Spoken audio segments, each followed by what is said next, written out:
Hello tout le monde, comme vous l'avez vu avec le titre de cette vidéo, on part en Pologne. Trop content de pouvoir partager ce voyage avec vous. Je vais partir avec mon frère, c'est vraiment un privilège pour nous d'y aller ensemble. Voilà, pour ceux qui ne savent pas, en fait, ma famille est d'origine polonaise, donc trop content pour ça. Et je suis aussi trop content en fait de partir en fait avec mon frangin. Il est aussi content, on part juste à deux, ça fait super longtemps qu'on n'a pas pu faire quelque chose comme ça ensemble en fait. Mais on y va vraiment, d'ailleurs c'est lui qui sonne. Alors je vais tout de suite lui ouvrir la porte parce qu'il doit m'aider à descendre les affaires. Yo! Ça va ou quoi? Ça va et toi? Ça va, tranquille. Alors prêt à partir? Je suis prêt à partir. Ça va être de la bombe hein? À fond.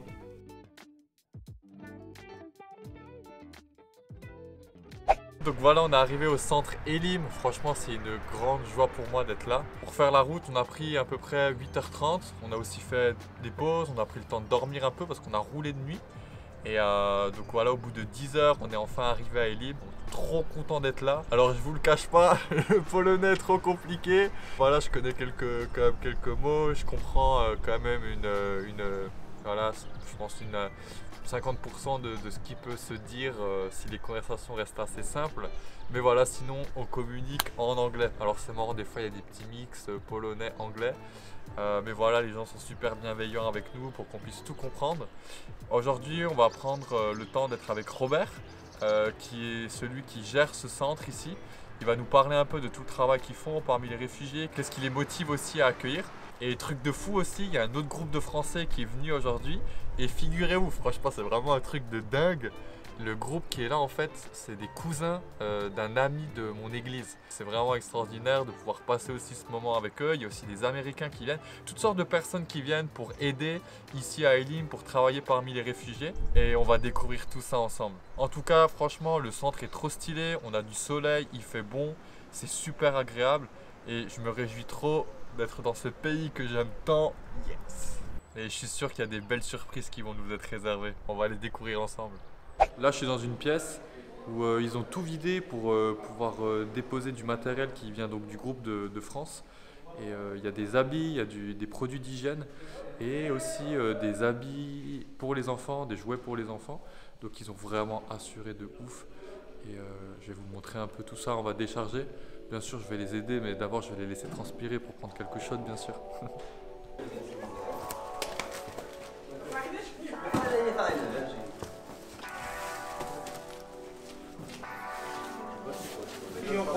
Là c'est l'eau. Là c'est les couches. Et la pasta.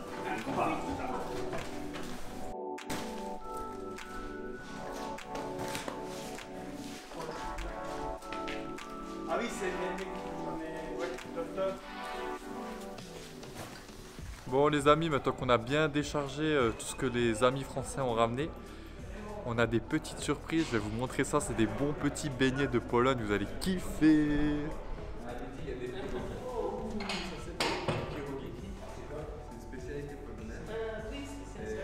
C'est comme les plats. C'est comme les plats. De toute façon, j'ai dit. Alors ralenti en plus. Alors, c'est ton enfance dans la bouche? Magnifique, tellement beau. Les gars, grosse nouvelle qui réjouit mon cœur. À midi, on va manger des pierogi. C'est une spécialité polonaise que j'aime trop. Et là, je me dis, premier jour qu'on est là, déjà on a eu des beignets de fou là. Et après là, les pierogi, ça va être trop bon. Je vous emmène en cuisine avec moi pour que vous puissiez voir à quoi ça ressemble.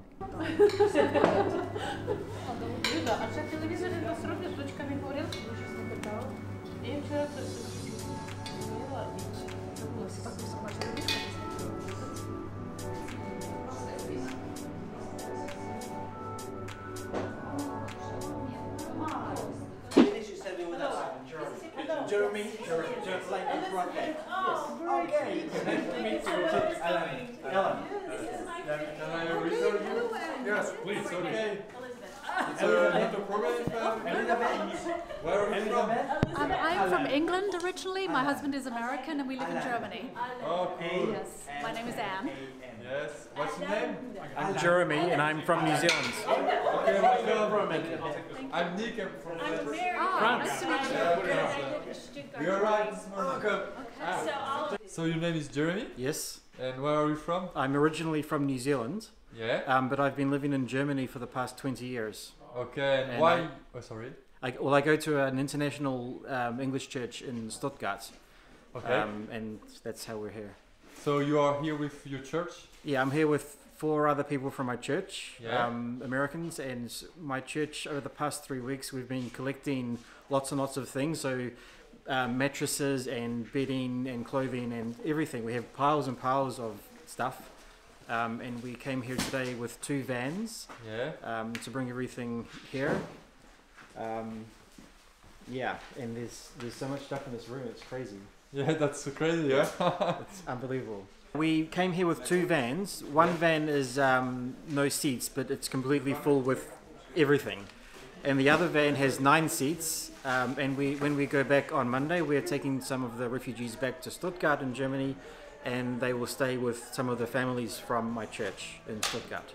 Wow. Hello les amis, c'est vraiment dingue. Ce matin, je vous ai montré cette pièce qui était vide aujourd'hui. Et en fait, au bout de quelques heures, elle commence de plus en plus à se remplir. Déjà avec tout ce que nos amis de Lorraine ont ramené, c'était 3 fourgons, 3 camionnettes pardon, dont 2 avaient des remorques. Franchement, il y a eu une dose de matériel et là, il y a des personnes venant d'une église à Stuttgart qui ont aussi ramené des affaires. Et franchement, c'est juste incroyable. Je me dis, tout ce qui prend place aujourd'hui pour aider en fait les réfugiés ukrainiens. Juste là en fait, pendant que je vous parle, je vois un petit papier juste là parce qu'en fait juste devant moi, vous le voyez pas, mais il y a le matos en fait pour les enfants et en fait il y a un petit mot. Alors si quelqu'un veut nous le décrire en fait, veut nous le traduire, je sais pas ce qu'il y a marqué, mais il y a un petit mot en ukrainien avec plein de petits cœurs et je trouve en fait c'est juste fou.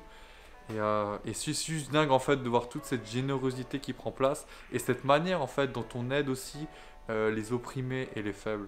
Je trouve que c'est super inspirant en fait pour la suite et de voir que finalement il y a de l'espoir encore.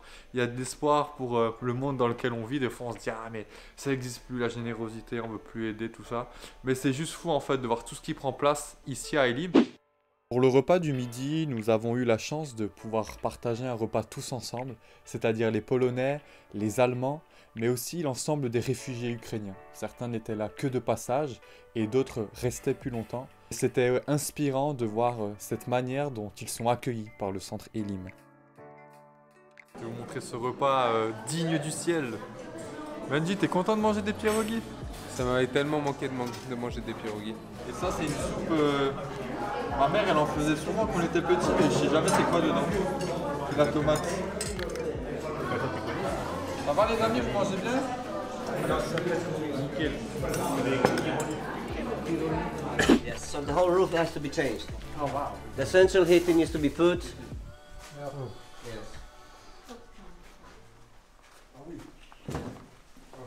Yeah, that's a big project. We need Angelo with us. Angelo. More for you. Yeah, to put new roof. En fait, ils veulent tout réhabiliter pour faire des cuisines et une espèce de cantine en fait pour les gens. Okay. En fait, dans le bâtiment qui est derrière, ça va être des chambres, les dortoirs, les dortoirs. Et ici, dans la pièce juste un peu plus loin, ils veulent mettre tout ce qui va être douche, sanitaire et tout ça. Et là où l'église, c'est ça?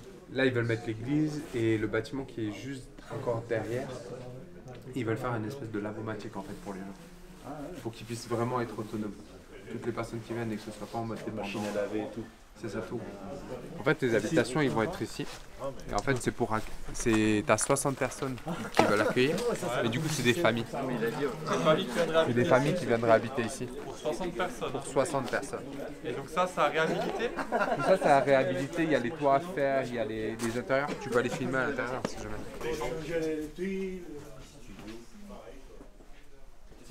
Ah, là on a des toits propres.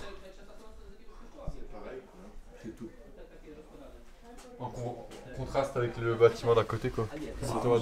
La toiture est un peu meilleure ici. Ouais. Bah voilà, il y a une nouvelle camionnette qui vient d'arriver et il faut encore décharger.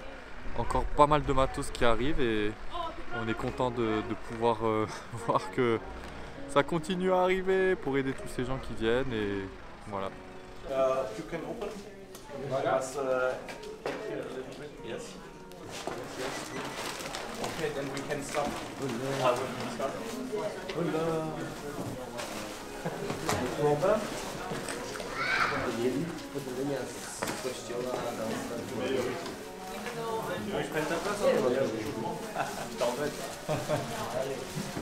On sait des couches en direct.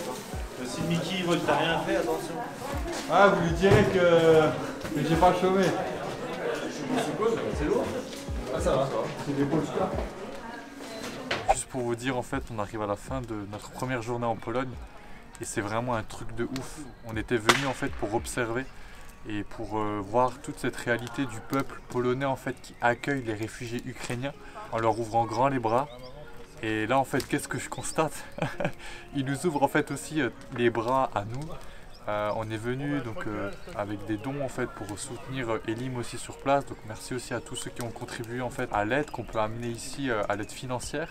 Mais ce qui est juste fou, c'était que en fait on était censé payer notre nuit ici. Et Robert, le responsable de Elim, nous a dit en fait non, vous n'allez pas payer, vous pouvez rester ici gratuitement cette nuit. Et ce soir, on était aussi censé gérer notre repas.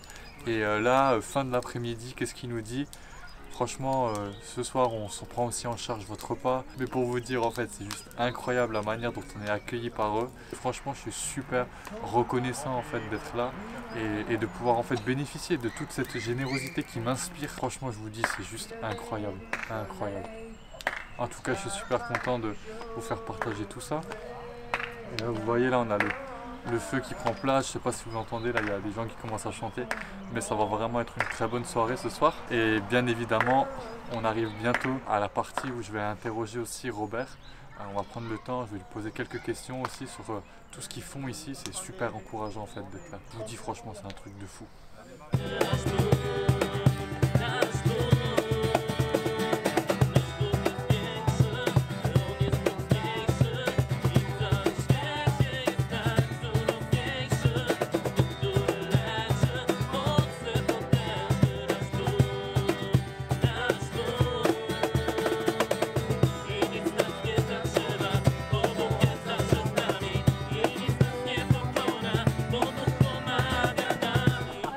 Hey, don't touch my marshmallow. I'm serious about this business. The winner is. See? The winner is saucisse. The winner is saucisse. Nous voilà donc maintenant avec Robert qui est le responsable du centre Elim, là où nous sommes en Pologne. Et on voulait prendre un temps avec lui pour lui poser quelques questions concernant la situation et qu'il puisse un peu nous expliquer comment ça se passe, son travail ici et comment ils prennent en charge tous les réfugiés qui arrivent ici en Pologne. Parce que pour rappel, aujourd'hui, il y a plus de 2 millions de réfugiés ici. Et voilà, il y a vraiment beaucoup d'Ukrainiens qui viennent. Et donc on va juste demander à Robert comment ça se passe pour lui.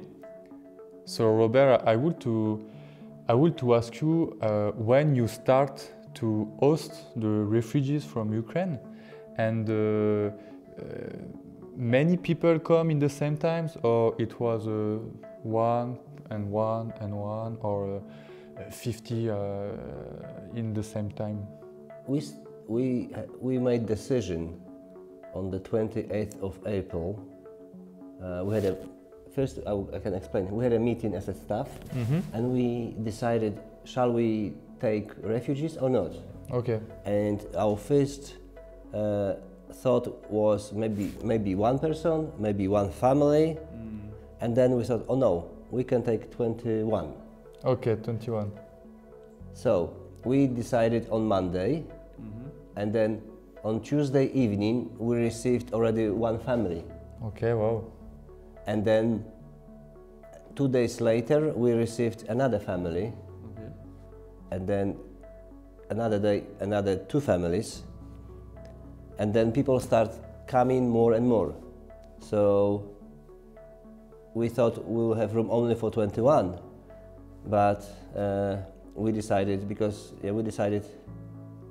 to receive more because we saw their situation and it was very, very difficult to say no. And then, like you said, they were coming not all together. Okay, yeah. So they were coming with families, groups, yeah, families, and at one point we had 73 people Okay. Wow. hosting. That's huge. Yes. It will be difficult for you to host how many so much people? We didn't know. We didn't know what to expect. We didn't know how to do it. Yeah. But because we said, we said to God, yes, we will do it. Yeah. And then we were overwhelmed with help from everywhere. Polish people opened their hearts, and people from our town, from the police, and bring everything we needed. Yeah. And then people from different countries were sending money and writing emails how we can help. And then we thought maybe it would be difficult, but with help so many people, it made much easier. Okay. Wow. Yes. And I want to ask one question because, like you say, Polish people open their heart to refugees, and I don't know if I'm wrong or not, but I know at the second big war, Polish people was attacked, and they didn't get so many help. And now we see Polish people help, like it's incredible. And for you at Elim, what is your motivation to help refugees from Ukraine? Yeah. What is in your heart to do that? I think the biggest motivation comes from God. Yeah. And the compassion He gives to our hearts. And when you see a family of 6, there's parents and 4 children. They come in an old car, Lada Samara, and with a big dog, and they drive 6 days from Zaporozhye. And the driver, the man, he didn't sleep for 2 days and 2 nights. And when you saw them coming out from the car, and their whole life they brought in 2 plastic bags, and you can just only cry and have compassion. And yeah, it just God give us this love to people, and this is God. Wow. Yeah.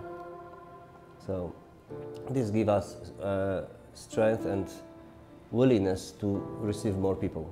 Yes. That's beautiful.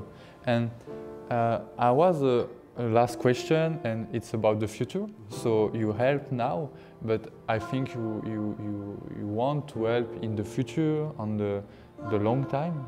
And what is your project or your vision to help more people, or to give a better life for people who need help? We have a room at the church building, our Sunday school building, and we turn into rooms for refugees. They can stay as long as they need. Yeah. Also, we are renovating now a house, so the family can stay there forever. I mean, Oh, okay. Yes, but also we have a place here on our property. We call it camp section. There are empty rooms.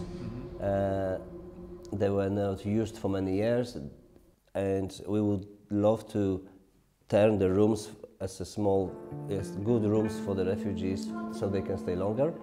And so this required lots of renovation, because there is no water, there is no central heating, there is no toilet and showers. So we would like to put toilets and showers in the rooms, and central heating, so they can be there.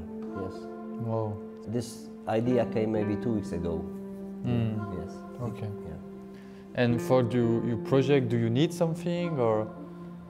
This requires lots of renovations, which Yeah. means we would need found money to do this. Yes. Yeah, So, okay. yes. So at the moment, we may have only like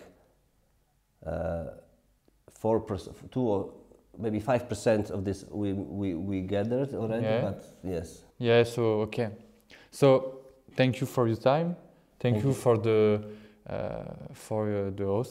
hosting. I don't know how we say, but like I said just before, I really want to.